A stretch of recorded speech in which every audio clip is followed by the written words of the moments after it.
Sheikh Imran Hussein, it's Friday the 8th of February. The world seems on fire, and there's a lot happening in Tunisia, Egypt, Syria. Can you bring us up to date? Give us some perspective. Since last we spoke, Morris, the events in Mali are now emerging as we suspected that it would. One more time,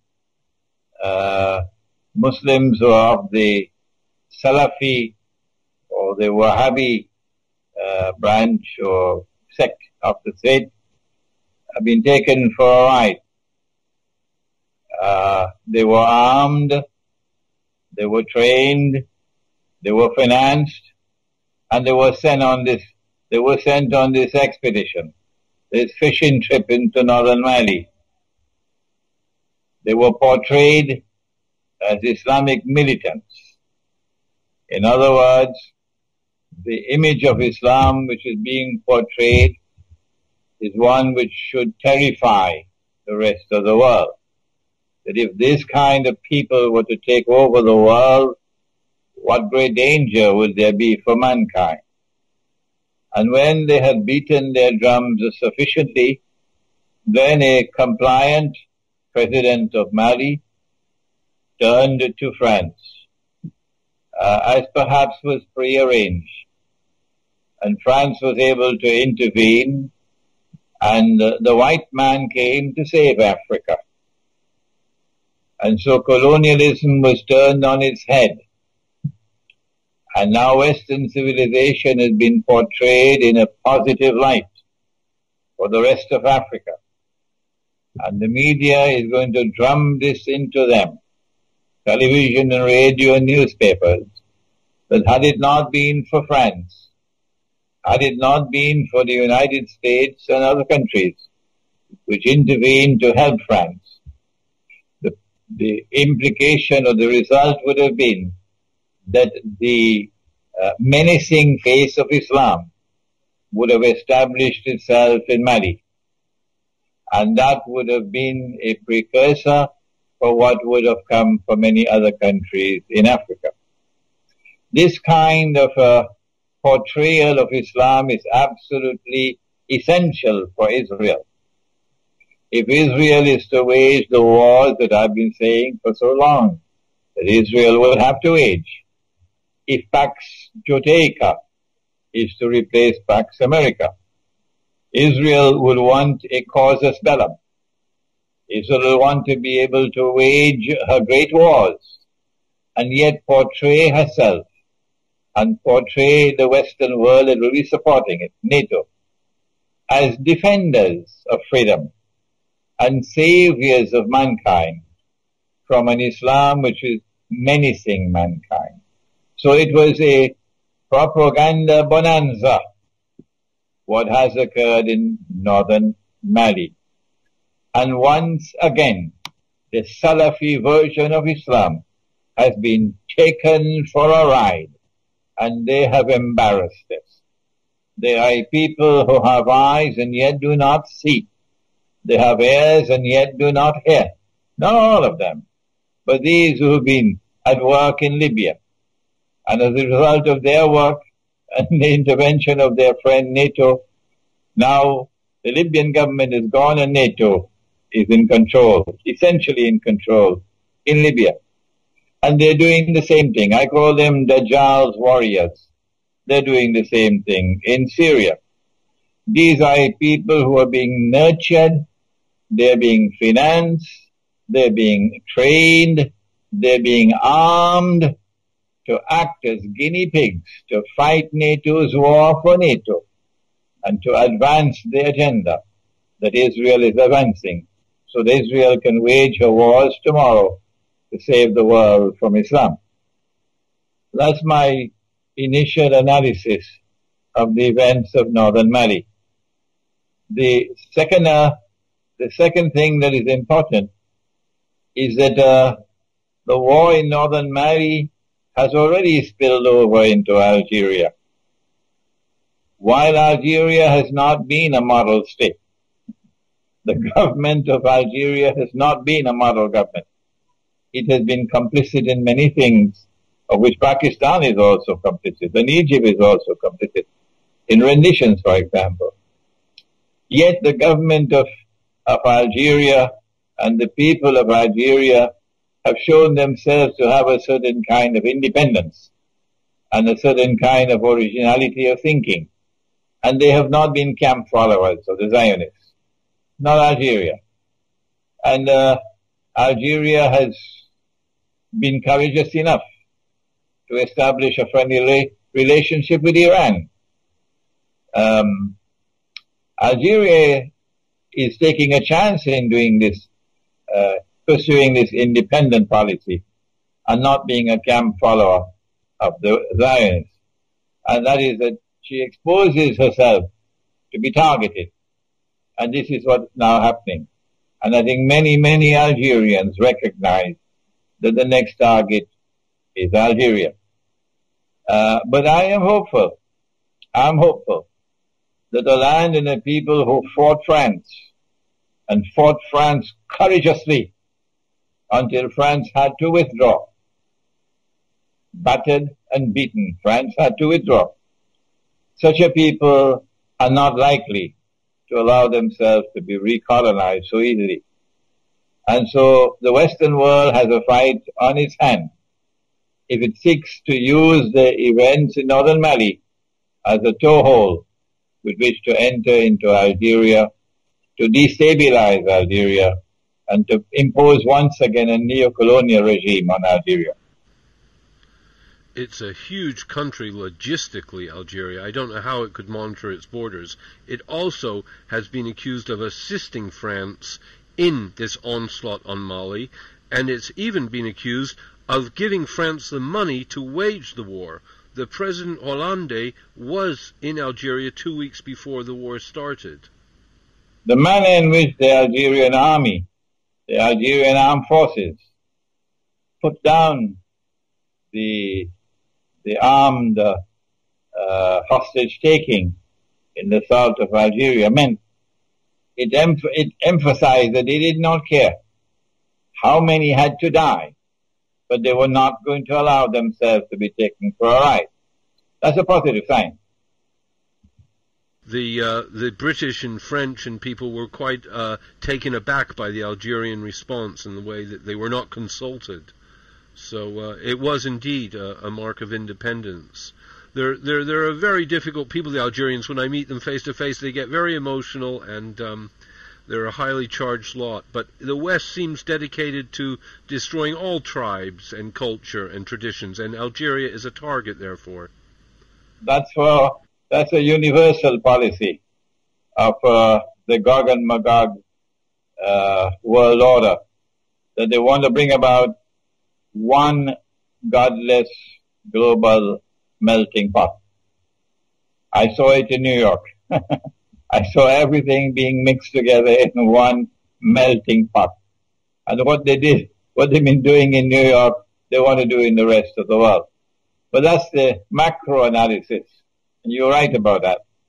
But I say to you, Boris, that I am myself surprised that I get more emails from Algeria than from any other Arab country. I was educated in Islam in Pakistan and for 1 year in Egypt. I've never visited Algeria. I've lived in Pakistan for about 12 years. I've lived in Egypt for 1 year. I've never set foot in Algeria. And yet I seem to be gaining more and more popularity in Algeria. I was just interviewed by Algerie Patriotic, I think is the name of the journal. A long interview, and it's being published now.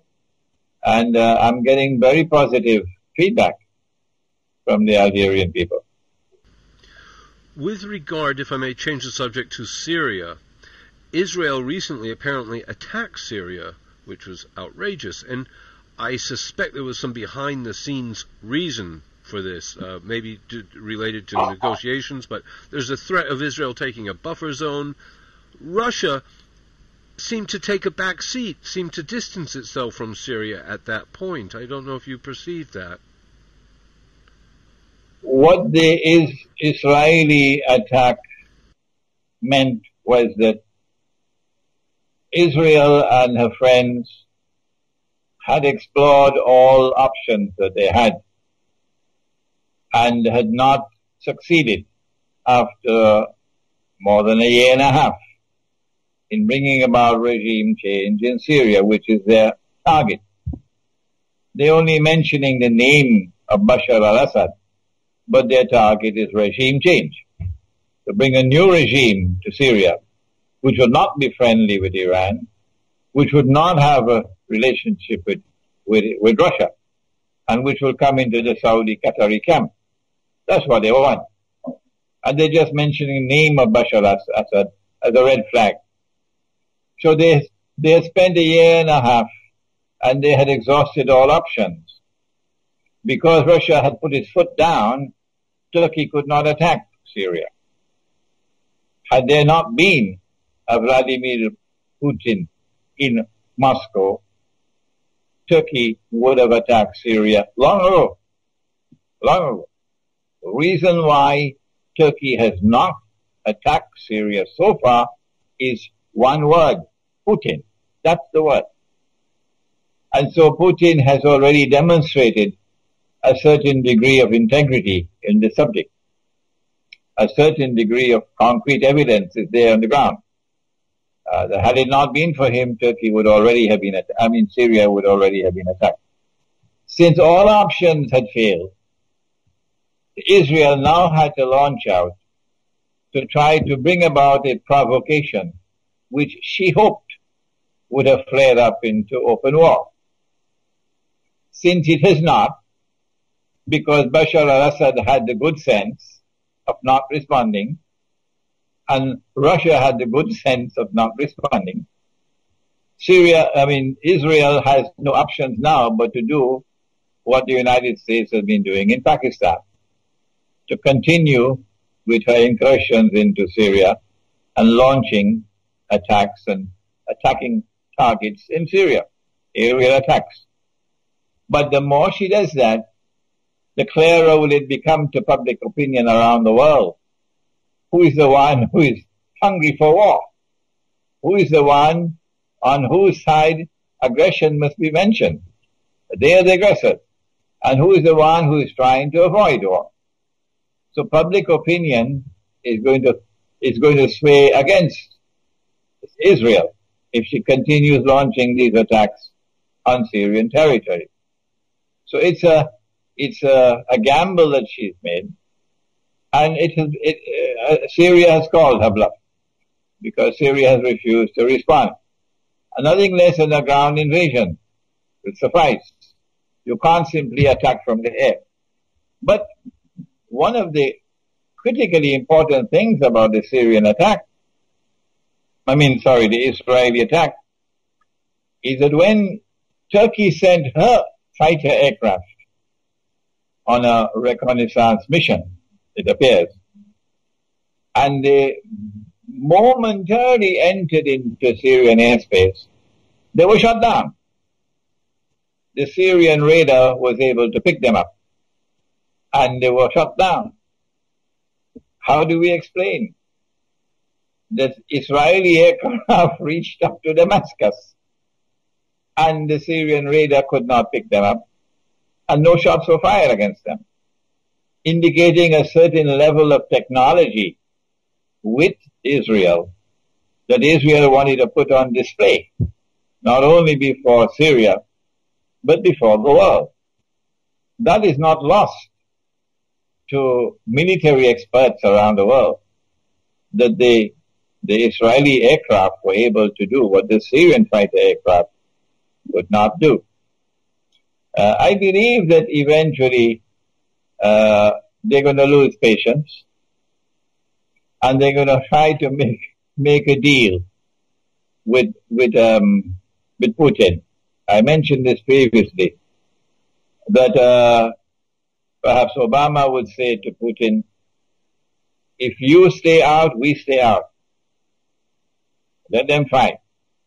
But if you enter, we will enter, and then we risk nuclear war. So the ball will be in Putin's court. And then Turkey will attack. This is my prognosis, Morris, that we are looking at some time in the not too distant future, when they have lost all patience. We look into a Turkish attack on Syria, and then the whole world will turn to Putin to see how he's going to respond. My bet is that Putin understands that what they want to do is not to rule Syria, but to rule Russia as well. And as a patriot, he's not prepared to allow them to rule Russia, and the Chinese leadership are not prepared to allow them to rule China. So sooner or later, you're going to have a world war. So Putin may argue, if this is what we're going to have, we might as well stop them now rather than later. We will be rooting for Putin. May I change the subject to Egypt at this point? Egypt is in terrible turmoil. I mean, I cannot understand what solutions there can be. It is polarized. What is the prognosis for this succession or the success of Egypt? Has Morsi completely mishandled the whole situation?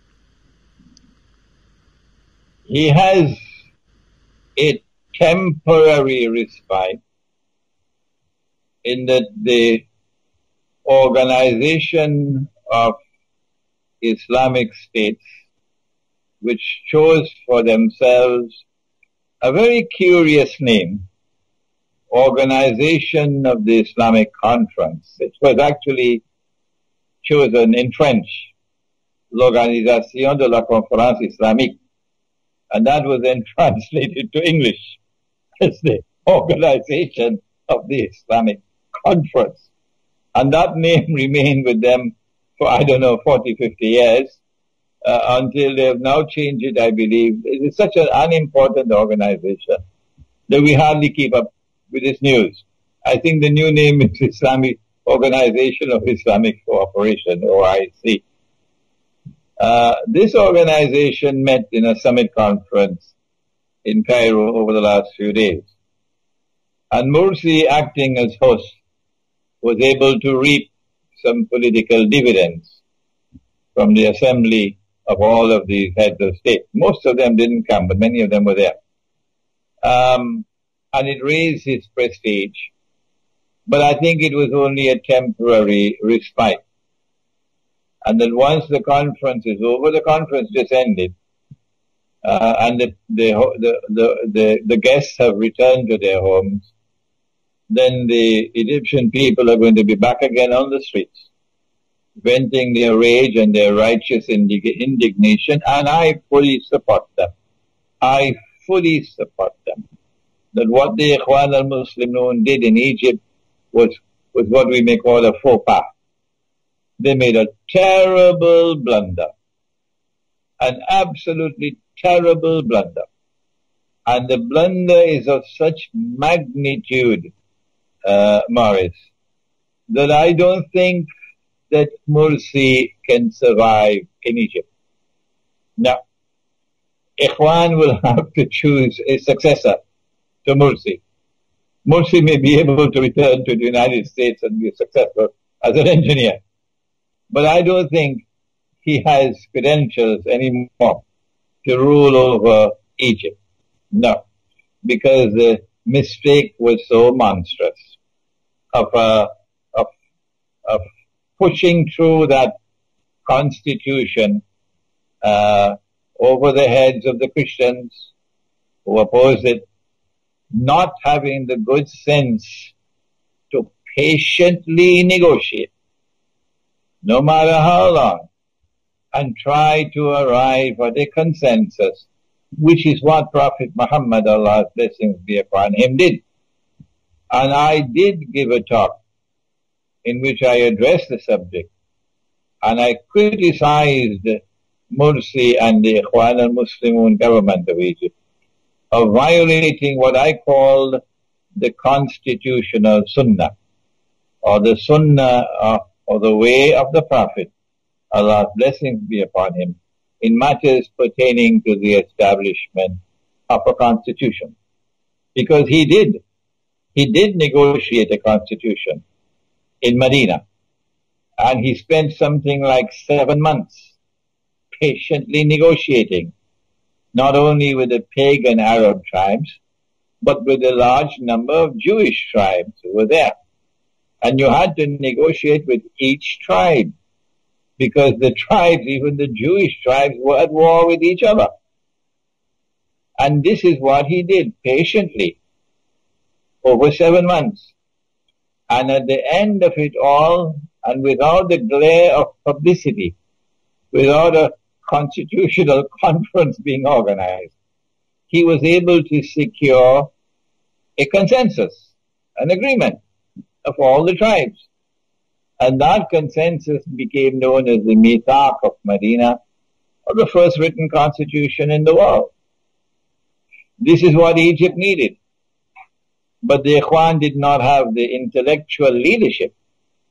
They did not have the capacity to turn to the religion of Islam for guidance on such matters. And so they have made a terrible blunder. What's the way forward? I don't think there's any option now, but that Mursi has to step down. And Ikhwan has to fire the advisors who led him down that path. And they have to put forward somebody else who will be more conciliatory, who will reach out to the Christians of Egypt, who were there in Egypt long before Islam came to Egypt. Oh yes. And don't forget that Prophet Muhammad, Allah's blessings be upon him, married a woman from their ranks. A Christian Egyptian woman was his wife. And he had a son with her. And that son's name was Ibrahim. And that child grew until maybe age 2 or 3, until the child died. And then he left word, the Prophet did, that we must be kind to them, for they are our kith and kin. Be kind to them, the Coptic Christians, said the Prophet, because they are your kith and kin. And so the way forward, and I'm sure that Mursi is not going to like this, but I hope that Ikhwan is listening to me. The way forward would be that Mursi be asked to step down, and that Ikhwan puts forward someone else. I don't know what's the constitutional mechanism for it. You'll have to look at the Egyptian law. And Ikhwan puts someone else who has more wisdom, who has more patience, who is more conciliatory, and try to build the unity of the Egyptian people. What Ikhwan has done is to divide the Egyptian people as they've never been divided ever before in history. And what a great achievement for Ikhwan, to divide them as they've never been divided ever before in history, when the imperative of the moment is to unite them, to form a solid wall against the enemy.